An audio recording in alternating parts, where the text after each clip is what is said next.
Welcome to Purpose 360. I'm Carol Cohn. And I'm Chris Noble. And we're on a journey to explore the brightest and most innovative minds and initiatives in social purpose. Today, companies and brands must stand for something meaningful. They have to have a social purpose and bring that purpose forward to their employees, their customers, and their community. Each episode, we're talking to leaders at Fortune 100 companies, global brands, social enterprise startups, NGOs, and everything in between. We'll be taking a deep dive to learn how they are integrating purpose into their organizations to benefit both business and society for enduring impact. Join us.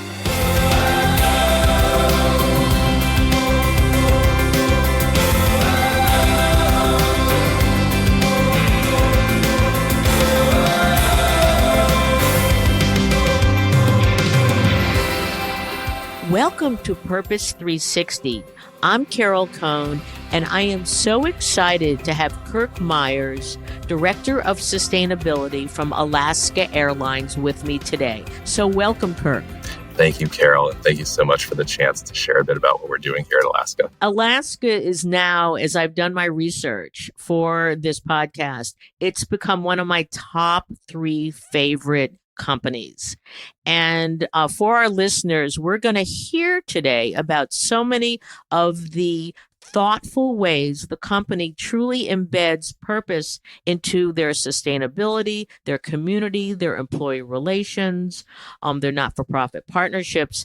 And in doing so, they have been ranked the most sustainable North American airline for 2 years in a row by the Dow Jones Sustainability Index. So I'd love to do a giant clap. So maybe Pete will put that in there, but congratulations, Kirk. Thank you, Carol. And it's, as I've been a recent addition to Alaska, the foundation and the work and the ethics and the values of our employees over so many years, I'll talk about it more, but it's absolutely the foundation for how we've done what we do. You are an amazing company with deep values that emanate from being birthed in Alaska. So we'll get into that. Just a few facts for our listeners. You were founded in 1932. You fly to over 115 destinations. You have 22,000 employees and rough and tough, and you fly about 44 million passengers in fiscal year 18. So you are a large airline with a tremendous commitment to culture and values. But let's first get started in your background, Kirk. So you've spent a lot of time at REI, and then you went on to Alaska. So what were some of the key insights during your career at REI that you brought to Alaska? No, it's a great question. REI is such a fantastic company that has done great things. And I think that kind of the quote that I'll use, actually, I'll steal from my former boss at REI. He's now the executive at the Iron Mountain, Kevin Hagan, who's doing amazing work. But he used a quote that I will gladly take and use again from Archimedes. He said, Archimedes said, "Give me a place to stand and a lever long enough, and I can move the earth." And I absolutely love that quote, because I think with purpose-driven companies, there are so many companies, and particularly here in the Pacific Northwest, I think, that have a long heritage of doing the right thing, of this amazing values connection with their employees, living values, and really making those manifest within the things that we do, right?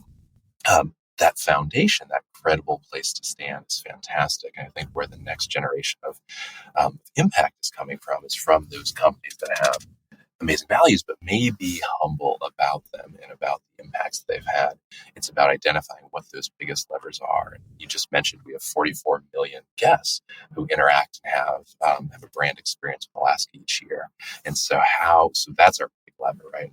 And that's so similar to REI, I think, recognizing the power of being the collective voice for millions of members and in representing that voice, and really recognizing there's not only an opportunity in championing that vision and that impact and that aspect, but also there's a bit of an obligation, I'd argue, that you, as a purpose-driven company, as a consumer-facing company, we have megaphones and platforms to share those values in positive ways and to ask folks to join us and try and amplify that impact. And I love a quote, which I love to read from Brad Tilden, your CEO, and it's in your sustainability report, and it says, "We care about running a great airline and making a positive impact on the places and people we serve. When we are at our best, we do so in ways that strengthen our business and accelerate our growth." And I want to build on what you said about humble, because what we're finding is that being humble it's a good attribute, but today as citizens and partners really want to do business and provide their hard-earned dollars or work for companies that truly stand for community, the environment, doing the right thing. Being humble is not the best place to be, but you do need others, as you've said, to carry your voice. So we'll get into that in a moment. Tell us, Kirk, what is your personal or professional purpose? Oh, very simply said, it's to use the power of business to drive positive impact in the world. The question that I use every day, I ask it of other people, I think of it myself, is simply what should be better in the world. And with now that I'm in Alaska, as Alaska Airlines grows and thrives. And so using the power of business and all the different tools and skill sets within that to execute against that and to know the answer to that question and then to figure out how to make that real. That's why I'm here. Excellent. Oh, that's terrific. And so now let's turn to, how do you define sustainability and why is it important for Alaska? It is far beyond just being green. Absolutely. And we the word sustainability, of course, has so many different definitions and frames to it. Really simply said, we focus on four pillars, and we can get into these more deeply. But we focus on our people, right, which is both our employees and our communities. We do focus on flying greener, and we've done some amazing innovation work in that space. We focus so much on our communities, and then also in using the power of flying, right? The fact that we can whisk people across the country at 550 miles an hour has some amazing opportunities that are kind of embedded in that with just innately what we do. So really for us, sustainability, Brad's quote said it very, very well, but it's about being a long-term community impact driver for our employees, for our guests, for the place that we fly. We fly to the most beautiful places in the world. I mean, we being founded in Alaska, being the most West Coast airline, flying to Hawaii and having all of our trips there. I mean, we have these iconic places, very simply said. We recognize that the people in those places are our people, and those places are our places. And so that sense of stewardship is so deep within our company. That's wonderful. And we'll get into all of the areas. You have grown. Alaska Air acquired Virgin America in 2016 to form the Alaska Air Group, and that encompasses Alaska, Virgin America, and Horizon Air brands. Mergers and acquisitions between large companies are difficult just to blend the cultures. But when you consider the challenge of integrating sustainability efforts, community engagement, and company culture, it's a huge task. How did Alaska navigate that? And how you seem to be getting it really right? Yeah, it's such a great question. It was before my time here, but being witness to how the work is continuing and how this focus on culture in integration and essentially our employees and how we take what is best about Alaska and how we take what was best about Virgin and bring those together. It's been absolutely fascinating to watch and now to be part of. I think the foundational kind of moment of success, or the foundational tenet of success, is that culture of our employees. And Virgin America had such a strong, unique culture, as well as Alaska. And so Alaska was a little bit more the buttoned up Virgin, right? Virgin was a little bit more open collar, enjoying life kind of aspect. I think that but both had kind of grassroots rooted focus on sustainability in their communities, and to be able to bring those together and to see that the company and our leadership focus so much on that culture as the thing. It is the thing that makes us who we are. It is the thing that will drive our success in the future. And in the investment that we make and continue to make into bringing our people together and really aligning and having those conversations around what are the best things we can make happen. It's amazing, in my opinion, right? How relatively seamless with all the challenges of integration that happen, how it's gone. It's been a huge amount of work for folks, but the commitment, and I think having again that the deep culture and the ability to find the connections between those has been powerful. You have multiple programs. We Fly Greener, we invest for strong communities, we're all about people, and we're about mattering, we make flying matter. Let's jump, I'm going to do this out of order. Let's jump to the people part first, because again, you've got the merger of these other organizations. And besides the listening, you also have some significant economic incentives for your people. So, can you talk about that? The focus that Alaska has on our people is probably the most tenured foundational aspect of who we've been since our founding. It's amazing. And so for us, focusing on our people is first and foremost about safety, both for our employees, but also for our guests, of course. As an airline, there should be no surprise there. But then we also do deep work in diversity and inclusion and really being a leader of that space and focusing on making sure that all of our people feel welcomed, feel part of the team and contribute. And then with our financial incentives, we do have a robust, essentially profit sharing plan, but where when Alaska does well, that money goes back to our employees and it impacts again these communities and supports the communities that we where we live and where we work and where we play. In those communities are spread throughout the West. And the combination of all those areas, and again, as I mentioned, the listening and the deep listening that Alaska does to our employees is the foundation of that. It's not. It would be very difficult, I think, to have such a strong culture focused on your people without that tool. And then you put your money into their pockets. The 135 million. I read that it was in some cases 6, 7, 8% of the total annual salary of an employee. So that's quite significant. It is. It was a great day when that was announced, and annually, I think we've been very fortunate. I mean, Alaska is an amazingly well-run business. And so with that rigor and with that focus to be able to return those profits back to our employees is something that I know that we are very, very proud of and have a large commitment to. So let's talk about saving money. That's a great segue to the green part of your sustainability efforts. And so you have multiple ways that you're saving money.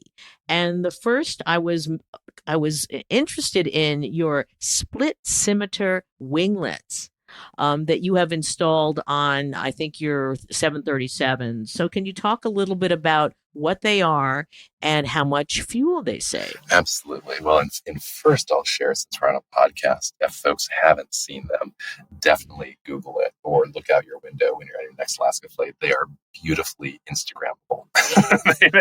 they make perfect shots. I actually flew in.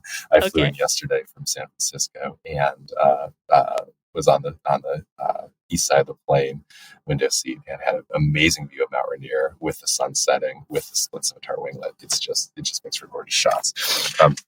They say that beautiful planes fly well, and I think that's true in this case. So the split scimitar winglets, they are something that we retrofitted on almost all of our 737s. There are a few that structurally we couldn't do, but essentially they improve the fuel mileage, the fuel efficiency of the plane by up to 3 or 4%. And that's a huge, with an airline where we spend about $2 billion a year on jet fuel. That, a 3% gain in efficiency is very, very helpful, not only in reducing and saving money, but also in reducing our exposure to the volatility of the cost of fuel. So there's a double win there, right? There's a bit of an insurance policy that we get where we're less exposed. And in those, the winglets on all these planes, we fly the newest fleet. So we fly very, very efficient 737s mostly, and with our Virgin acquisition, we do have some Airbuses and Airbus Neos, which are very efficient planes. So we really focus deeply on flying, on kind of what we fly, Also on how we fly. So it's not just the physical structure of the engines, the winglets on the airplane. It's also the technology of how we do our approaches. And we pioneered this approach system called RNP, which is required navigation performance. And not only does it increase safety for our airline, flying into some of these very challenging airports in Alaska, but it also decreases our emissions. And just that saves, the RNP approach saves about 1.2 million gallons of fuel per year. Imagine coming in smoothly and coasting in versus a stair step down, and some other aspects to how that works out. I don't know. Have you been in a flight simulator I yet? have an invitation, but I haven't taken it up yet. So Ooh, that's I'll join you if I'm in your neighborhood. So you dealt with technology, but you wanted to do more. You wanted to innovate, and so you have this very interesting partnership with Nestle for biofuels. And so, can you talk about biofuels? absolutely. Alaska has been a pioneer in biofuels, and we're actually using the term now of sustainable aviation jet fuel. Biofuels tends to have you think about having a feedstock, what biofuel is made out of that's grown, a crop or something along those lines. And the technology is chemical engineering. It's absolutely amazing. It's blown me away in diving into the aviation industry. There are, I think, 15 different ASTM approved feedstocks through 5 ASTM approved conversion processes to make essentially renewable fuel, to make sustainable aviation jet fuel that is cleaner and better than what fossil fuel is. It's absolutely mind blowing. And now those feedstocks, for example, there's a company that's taking the waste exhaust gas coming out of a steel mill, and that's being converted into Jet A. And there's a startup here in the U.S. That's just broke ground in Reno and will be breaking ground in Gary, Indiana. They'll be turning garbage, municipal solid waste into jet fuel. Mind-blowing chemistry on that front. And Alaska has been the pioneer of piloting and testing more different sustainable aviation jet fuels from more feedstocks than any airline. We flew 70-some flights back about 6 years ago. And we've flown the first flights that were powered by forest residuals. So have what's left over after harvesting timber here in the Northwest. Some amazing partnerships we've had with innovation on that front. The challenge and the opportunity moving forward is the chemical engineering is completely solved. Now it's about the financial engineering. And so they aren't cost competitive yet. There are incentives coming in. There's policy coming in. But it's very similar to where I'd say renewable energy was maybe 10 years ago, right? Where you could do solar, you could do wind in 2006, 2007. It didn't necessarily have a great return on investment until the financial engineering and innovation on that side came through. I think that's the next big phase to move forward. And so, why is Alaska being the innovator in biofuels versus Delta or United or others? Well, it's there's certainly innovation happening across the industry, but I would say that Alaska has been at the forefront, especially in terms of some of the early work and partnerships and recognizing. I think it's just our values and understanding that it's a huge impact. Right, $2 billion of fuel is about 7.5 million tons of carbon per year. It's fuel is 99+% of our own carbon footprint. And so our efficiency, we're the most efficient airline in North America. We're about 13% more efficient than average with the winglets, of how we fly, with all the different technology we use, which is fantastic. But we also recognize that to continue to grow and to do what we want to do and support our communities, we have to also work on the carbon footprint of the fuel itself. So, do you have any insights regarding, and you may not be close enough to it, but the Nestle partnership, again, for our listeners who are taking their purpose and they're bringing it to the innovation side of products and services. Do you have any insights or into how you manage that partnership and make it flourish?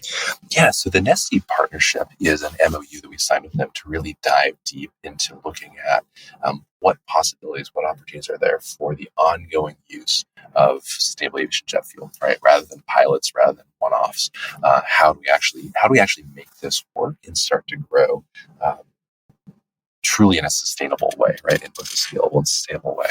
And so Nestle is an amazing partner. They're a Finnish company who produces more renewable diesel than I believe any other company in the world. And so renewable diesel is actually very similar chemically to jet fuel, to Jet A. So there's a large overlap there. And for us, it's a great question actually. Coming up here at 9, I've got the Neste team here for the entire day to talk through policy, to talk through the financial engineering, dive deep into logistical opportunities. And they also are one of many vendors out there, but the one that we have the MOU with to really have this collaborative partnership and figure out, essentially the question that I love framing questions with the start of in what ways might. And so I'd say that that's in terms of collaboration, in terms of working on collaborative partnerships. If you can frame a question with partners, in what ways might we do X or Y or Z? That's the right framing to get innovation and to get the right amount of disruptive thinking and to give some permission for that in the room. I love the way you approach that. In what ways might dot dot dot. That's great. Also, the fact that you are deeply embedded in that partnership. So it's not like let the finance guys or the technology guys and gals work on it, but also because of where you sit with sustainability truly at the center of your culture and your values. Was that something you had to put your hand up for and ask for, or was that something that naturally happened? It was the natural expectation of the role that was created that I took, and so part of the motivation for creating this elevated sustainability role within Alaska was really recognizing how big of an opportunity this was, and that because fuel is so large for an airline, you have a lot of different teams touching fuel in general, just overall fuel.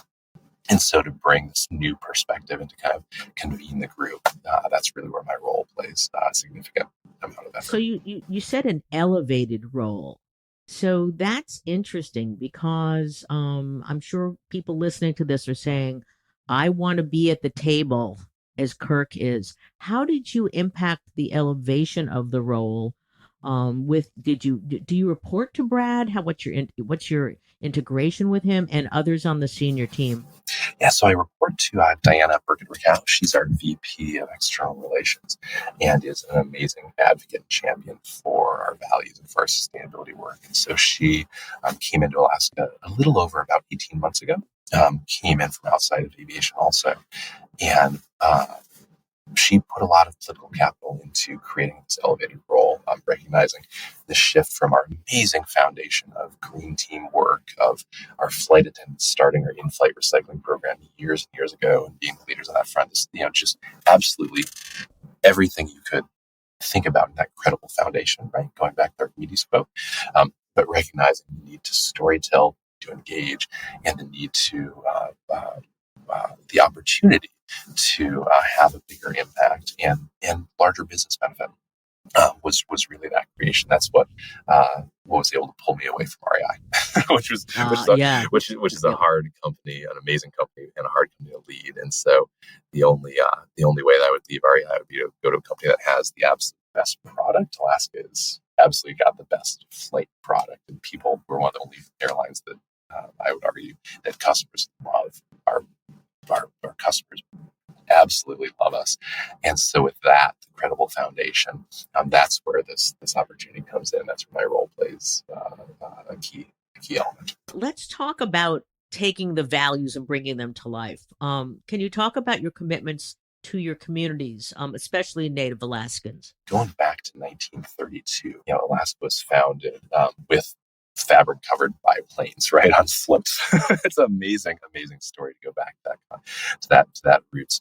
Really to literally bring food, medicine, and connect these communities in ways that there were no roads, there was no way to make that happen. So when you think about that concept of making flying matter, right? Flying has been this amazing change for our society and benefit to connecting people to healthcare, connecting people to all these different things. So with those roots, we are deeply engaged, both in Alaska, of course, and all of our communities in which we fly. And that's focused on developing youth educational opportunities for the workforce. It's also focused on supporting our communities overall in terms of key organizations and amazingly large number of nonprofit partners that we either give flights to or support financially directly. The other side of that is a strong community is not only one that has jobs and opportunities, it's also that economic side of it, right? And having a healthy place to play and live. And so um, we are very, very proud of all of those 23,000 jobs that we helped create. And I noticed in reading that you also have a program to advance the job levels of your employees. And so it's not just we're going to teach you to do that current job, but that we're going to help you to advance. It's absolutely amazing to step into a company where the tenure here is mind-blowingly long. On my first day, out of the 10 or so people that I met, I believe about 4 or 5 of them had worked for Alaska for more than 30 years.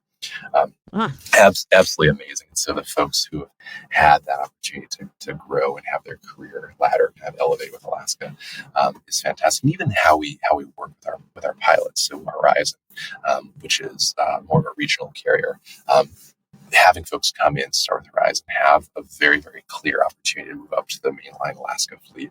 It's again, it's so foundational to I think who Alaska is and how we think about our people, how we think about opportunities, and how we think about growth. No, it's very impressive, and even also your employee engagement numbers, the percentage that engage are wildly high.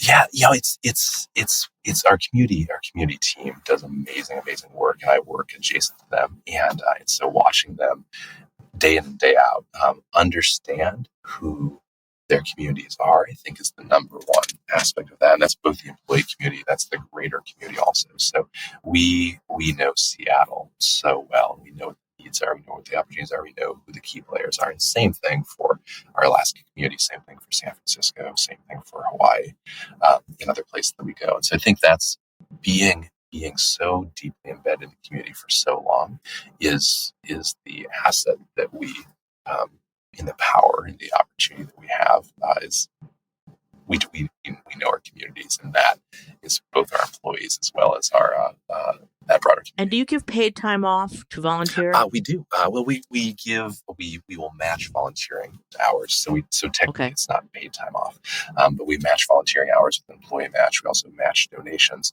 and so our employees with the community organizations they care about, they can either dedicate time or money, and Alaska will match. You're very well known for your Charity Miles program. You might want to explain what that is and how your passengers have been very generous in donating their miles. I'm so glad you brought that up, Carol. It's absolutely amazing to me. So our Charity Miles program is the opportunity for our frequent flyers to donate their frequent flyer miles to one of 10 charities that we've designated, everything from Make-A-Wish to Life Flight, amazing organizations. And last year, I believe the number came in at 53 million miles that our guests donated. It's a lot of miles. Well, and it's so telling because frequent flyer miles are a cherished commodity, and for our guests who are part of our Alaska community, part of our Alaska family, to use those to drive impact and good, and to help these nonprofits do amazing work and amplify their impact. It says so much about how a company is not successful in isolation, right? And a company's impact work is really this huge system that is driven by all different dimensions and all different aspects, and the fact that our guests will do what they do and year in and year out in terms of donating those miles is just amazing to me. And I think the value of that was north of $1.3 million or $4 million. So that's a significant dollar amount. You're doing so many things so well.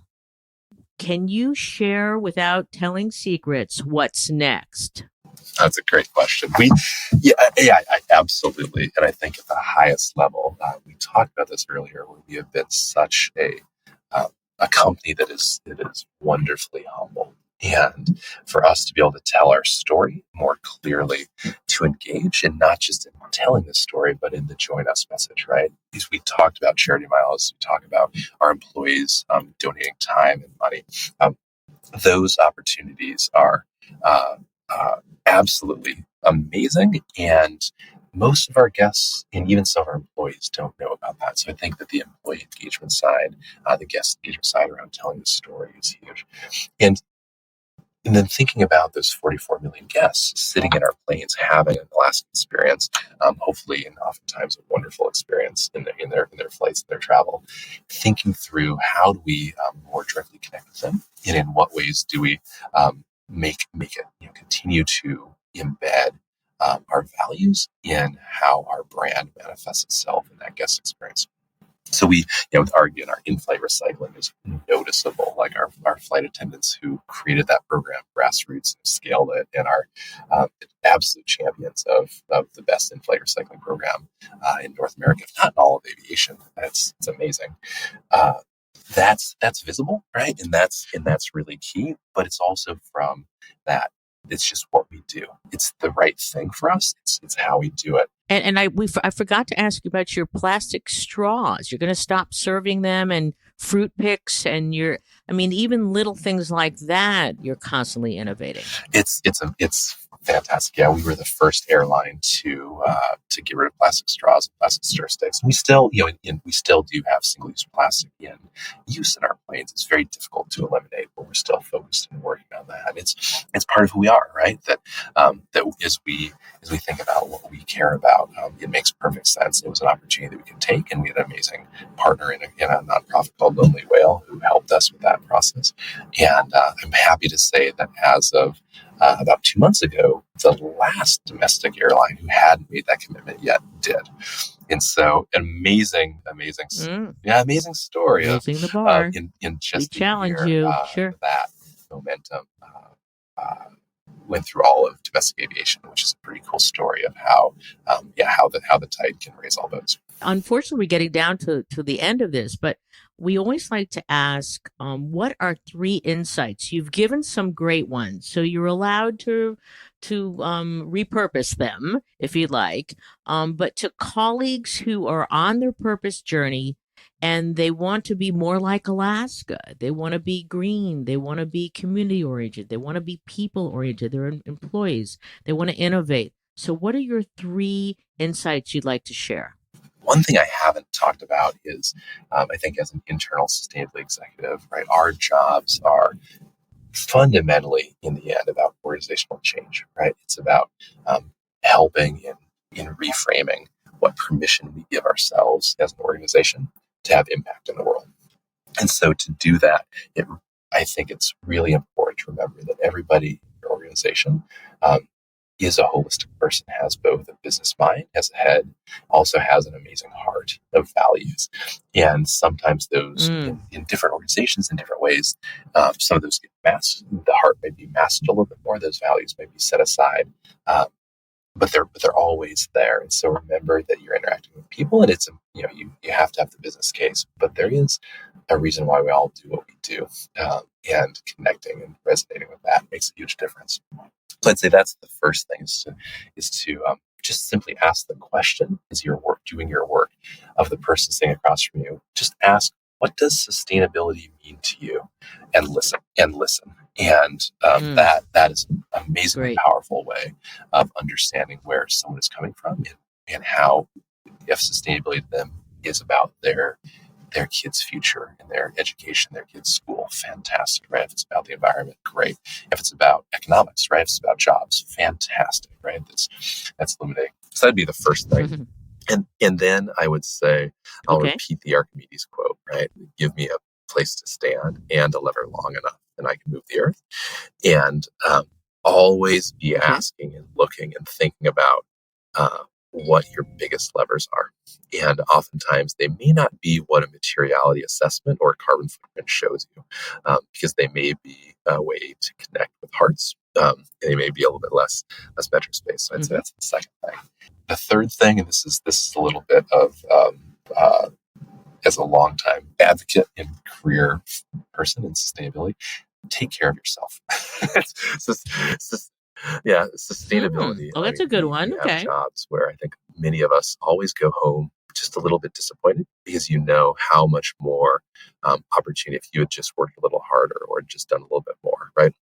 And so I'd say making sure that you focus on your own personal development, centeredness, and take time to recharge when you can. I do that outdoors myself. I'll be an advocate for it. That's your REI roots. there's some deep roots there. Oh, that's great. You can go for 4 if you like. No matter what organization you're in, there is opportunity. And whether you have a named sustainability role or not, some of the most impactful work that I've seen has been from, say, a packaging engineer who also is a deep sustainability advocate back in my time at REI, or through a finance person, an accountant, who thinks innovatively about how to capture a bigger picture of financial value than what we might do today. So those are the superheroes in sustainability, right? I truly believe that sustainability accounting will save the world, and yes, and I don't know that every accountant out there has quite felt that way, and so closing that gap, I think, is part of how we move forward. I know that CCP is doing that, and they just renamed themselves. They were originally 20 years ago when they were founded by Paul Newman and John Weinhead from Goldman Sachs. They were the Committee Encouraging Corporate Philanthropy. 20 years later, they're now Chief Executives for Corporate Purpose. That's fantastic. Yeah, and they just had their board meetings with 60 CEOs, and they're addressing also the financial side of it. So I think that to our listeners out there, there's tremendous change going on in the kind of work we do. And I want to ask a couple other new questions, and they're really easy for you, Kirk, just as we have a couple minutes left. What do you suggest people read? What blogs, newsletters, even books that you found that are really helpful to keep you on top of news and innovations? Oh, great question. I'm a huge fan of the content from the Sustainable Brands Group. I'm a member of the advisory board. I think they do a fantastic job. As we both are, absolutely, yeah. Carol. And I think that I find, I guess I'll answer your question a little bit differently. I find myself going back to some of the kind of canon of sustainable business books, so going back to some of Paul Hawkins' early work. Other things, I find myself doing that a lot right now. Maybe it's because I'm in a new role, but I think that regrounding as the field's expanded, regrounding into some of that amazingly powerful early thinking around Cradle and Cradle, around Paul Hawkins' work. That's those types of things actually they're evergreen. And the concepts are amazingly powerful. So I find myself going both towards the future and also backwards a bit. You talked about communications and making sure you're doing well communicating to your employees, but getting it to the general public, not just your passengers, but trying to convince others, maybe I won't book on United. Maybe I'll book on Alaska because they stand for XYZ. Any tips regarding making sure those communications flow through? It's such a great question. I think that so many companies face the same kind of challenge / opportunity. For us, we're still working through that. It's a big part of my role. And we've got an amazing microsite. If you haven't gone to it, for your listeners, it's flysustainably.com. The real secret that we're looking at is how do we integrate it into the guest experience. So it's part of just when you fly Alaska, you have these engagement points that you can dive into more deeply if you choose to. And so there are a lot of ways that one could do that, and we're looking at many of those to figure out how to make that happen. Great. Well, you have been a phenomenal guest, and I truly understand, and I hope our listeners do, why Alaska, for the second year in a row, was ranked the most sustainable North American airline. And with you at the helm as Director of Sustainability and all of the cross-functional integration and your passion and also your commitment to take care of yourself so you don't burn yourself out, because it is an endless journey, that Alaska, we're expecting really, really continually great things. And now when people ask me who are some of the favorites, Patagonia is one, and REI is one, and Unilever, but now Alaska joins my best favorites list. So thank you so much, Kirk.